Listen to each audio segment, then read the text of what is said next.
Hello everyone, नमस्ते सबैजनालाई। आज म हजुरहरु सामु नयाँ रेसिपी लिएर आएको छु। आज मैले हाको छोला बनाउँदैछु। हजुरहरुले अन्तिमसम्म हेरेर मलाई साथ दिनुहोला। यसको लागि चाहिने सामानहरु बफ मासु, प्याज, गोलबेरा, लसुन, अदुवा, हरियो लसुन, हरियो खोर्सानी र धनिया। हजुरहरुले स्वाद अनुसार नुन, खोर्सानी, जिराको धुलो, लसुन, अदुवाको पेस्ट राख्न सक्नुहुन्छ। हेलो साथीहरु, मैले यो मासुलाई राम्रोसँग पखालेर बोइल गरिसकेँ। अब म कटिङ गर्न सुरु गर्छु। साथीहरु, मैले यो मासुलाई सानो पिस गरेर कटिङ गरिसकेँ। हजुरहरुले आफ्नो हिसाबले कटिङ गर्न सक्नुहुन्छ। साथीहरु, मैले तेल बसालिसकेँ। अब यो मासुलाई फ्राई गर्न सुरु गर्छु। अब यो मासुलाई हाई फ्लेममा राखेर मज्जाले चलाउँदै गर्नुपर्छ। अब म यसमा 2 चम्चा नुन एड गर्दैछु। हजुरहरुले स्वाद अनुसार राख्न सक्नुहुन्छ।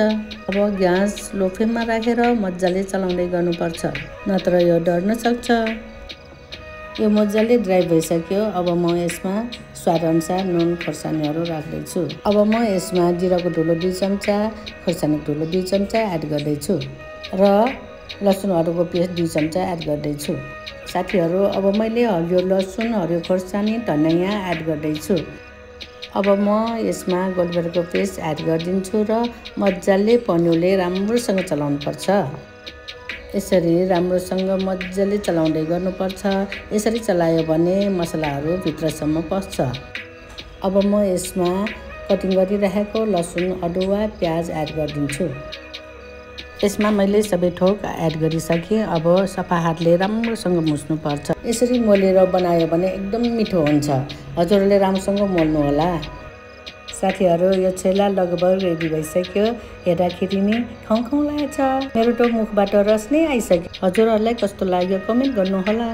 साथीहरु, मैले प्यान बसालिसकेँ। अब यसमा तोरीको तेल एड गरिदिन्छु र यसमा मेथी 1 चम्चा एड गरेर अब म मासुमा फ्राई गरिदिन्छु। अब यसलाई मज्जाले चलाउनु पर्छ। साथीहरु, यो छोला रेडी भइसक्यो।